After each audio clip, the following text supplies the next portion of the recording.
title of the module, Nth Roots of Unity.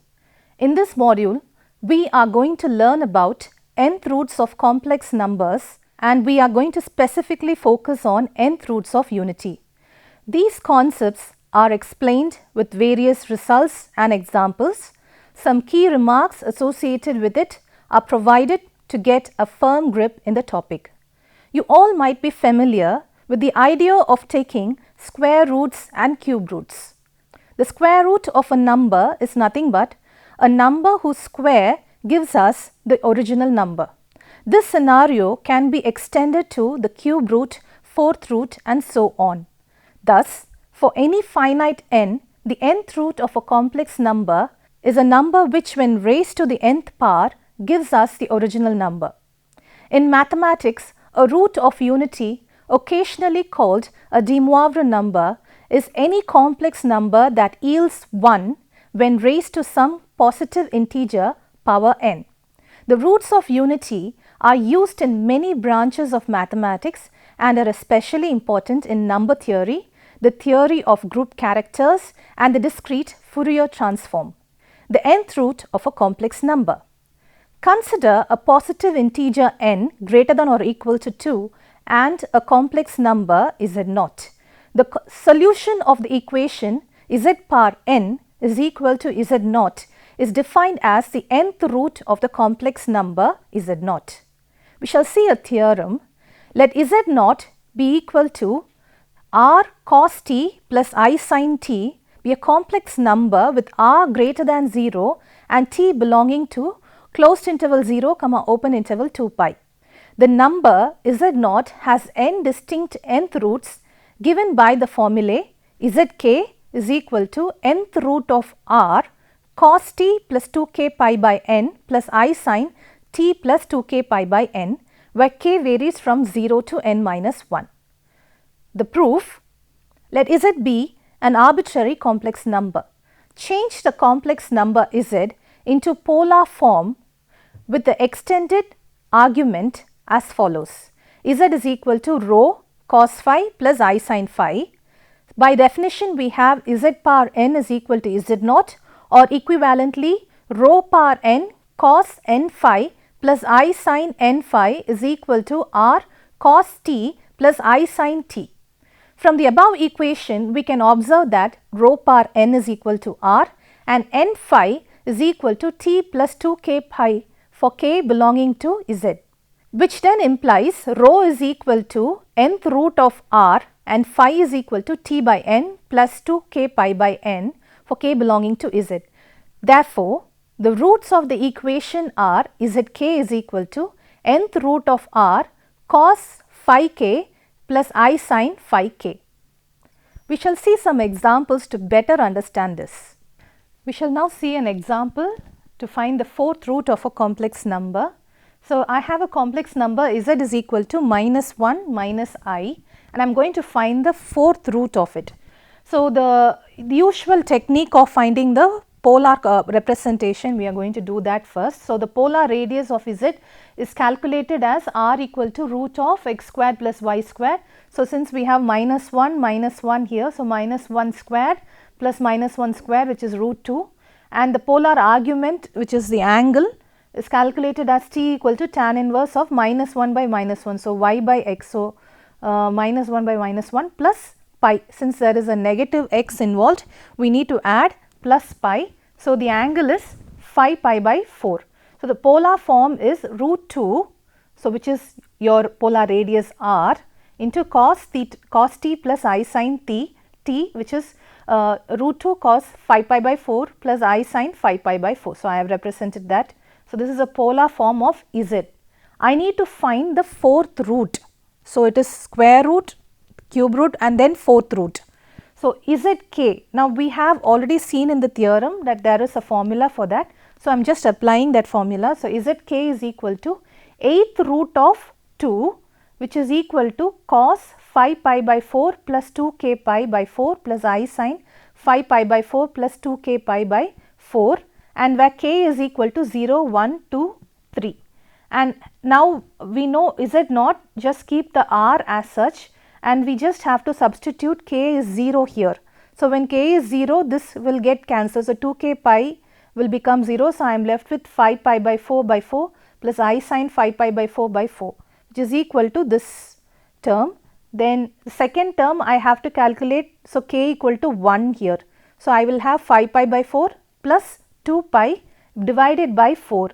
So on calculations and simplification, I get 8 root 2 cos 13 pi by 16 plus I sin 13 pi by 16, and similarly Z2. So these are the 4 roots of the complex number. So I merely substitute every value for k. So next 2 I substitute, so I get here 4 pi, that 4 pi I substitute here, and then when I substitute for 3 I get 6 pi. So 2 into 3 is 6 pi. So 5 pi by 4 plus 6 pi divided by 4. On simplification I get these terms. So 1, 2, 3, 4. So these are the 4 roots of my complex number Z is equal to minus 1 minus I. Now I am going to show you a theorem, the nth root of unity. So we saw nth root of a complex number. Now I am going to talk about unity as in 1. Now in a real number system, you might think the square root of 1 is merely 1, the square root of or the cube root of 1 is 1, it is very simple, but not in the complex number system. It is extremely different. It is to the point where we have an entire system devoted to it. And so we have nth root of unity where I have a number. So I am assuming that Z power n is equal to 1. So which means that my complex number Z will be the nth root of, so 1 power 1 by n. So that is how you should see the nth root of unity. So Z power n equal to 1 is the equation form of representing the complex number, the complex root, nth root. So the theorem is nth roots of unity are epsilon k, which is cos 2 pi k by n plus I sin 2 pi k by n. Now let us notice that r becomes 1 automatically, since we are talking only about 1 as a number. Here we have automatically polar radius will become 1. You can even calculate and see that it will become 1, whereas the polar argument becomes 0. So the polar form of Z equal to 1 is merely 1 itself. So cos 0 plus I sin 0, which is 1, whereas the roots of unity are represented as nth root of 1, again it is 1, and cos 0 plus 2, you can see the formula here, epsilon k is cos 2 pi k plus I sin 2 pi k, where k is 0, 1, 2, so on up to n minus 1. So epsilon k will be, take the radius outside, put the polar radius outside and just merely represented it in the form of this terms, and here I am going to substitute k equal to 0, 1, 2, so on up to n minus 1.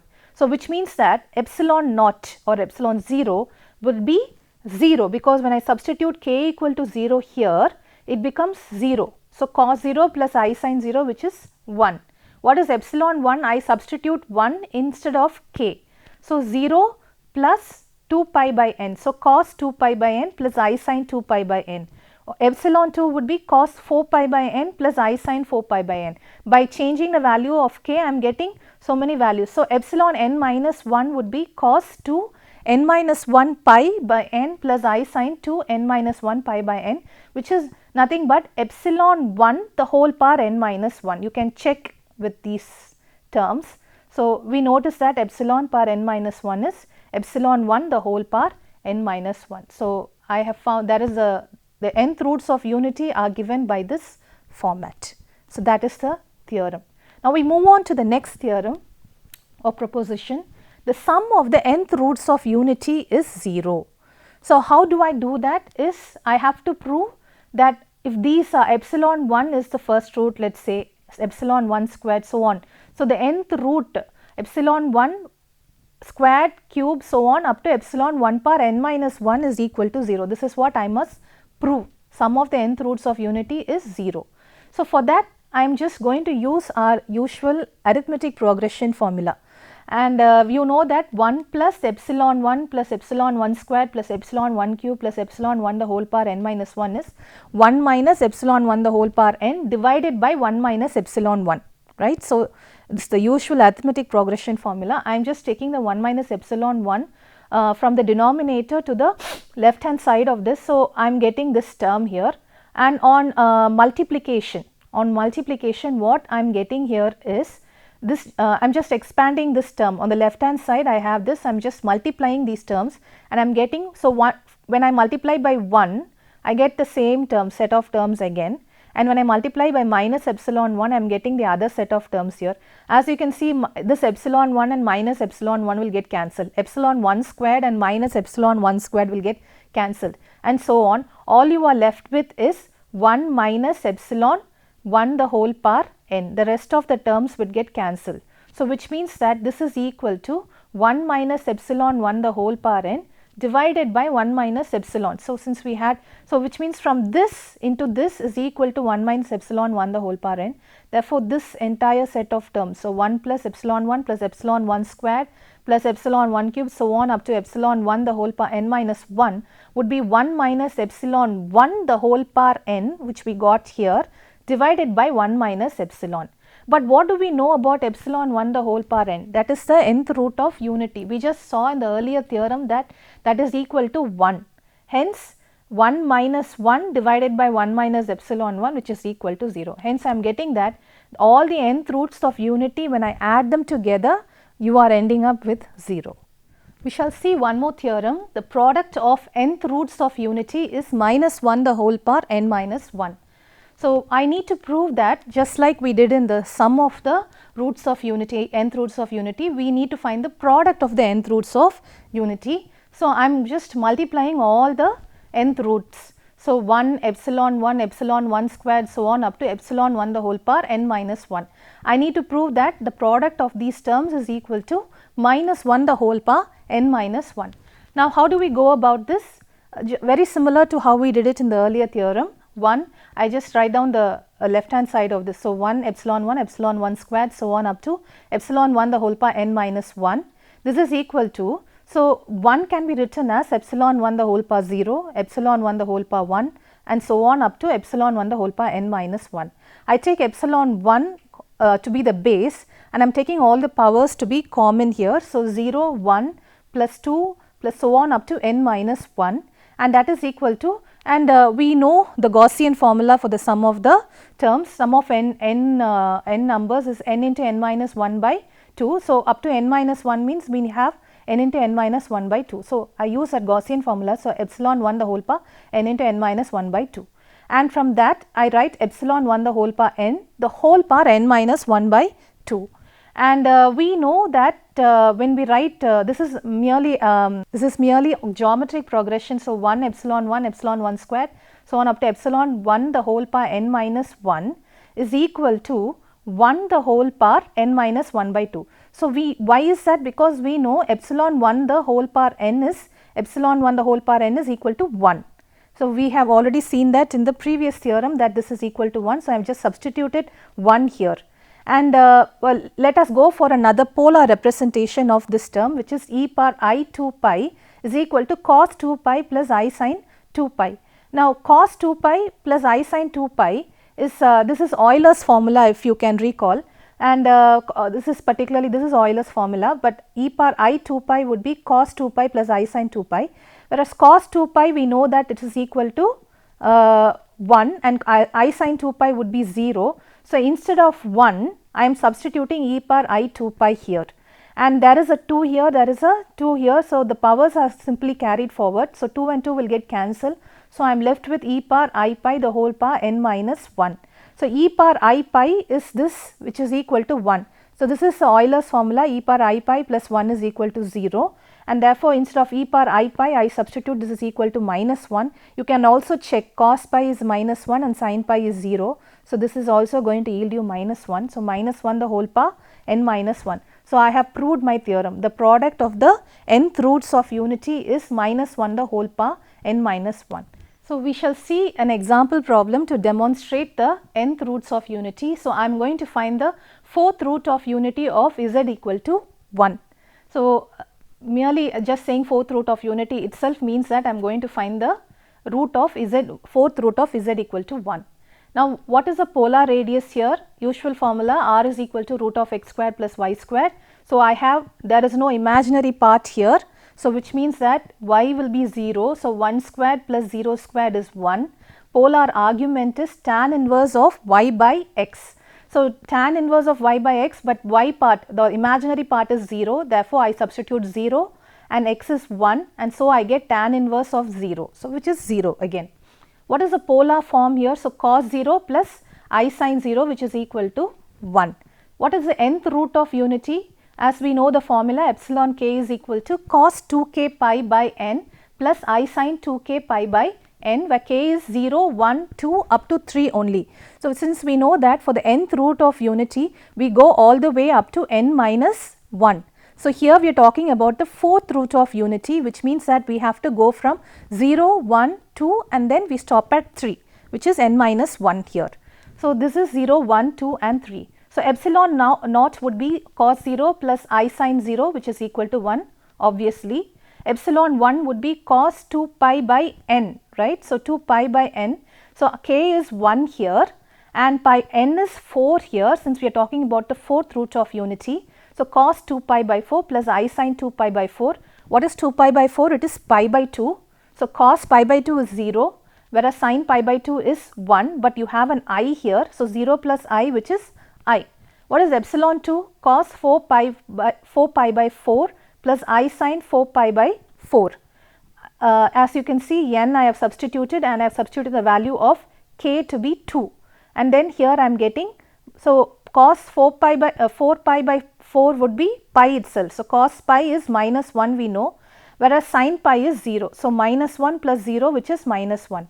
The last root would be the fourth root. So for that I represent k equal to 3 inside this. So cos 6 pi by 4, which is you can go, it is 3 pi by 2, right. So 3 pi by 2 if you cancel, and I sin 3 pi by 2, and that is equal to 0 minus I. So this is minus 1 here. So this would be minus I. So you can see I, minus 1 and minus I as well as 1. So 1 I minus 1 minus I. These are the four roots of unity for 1.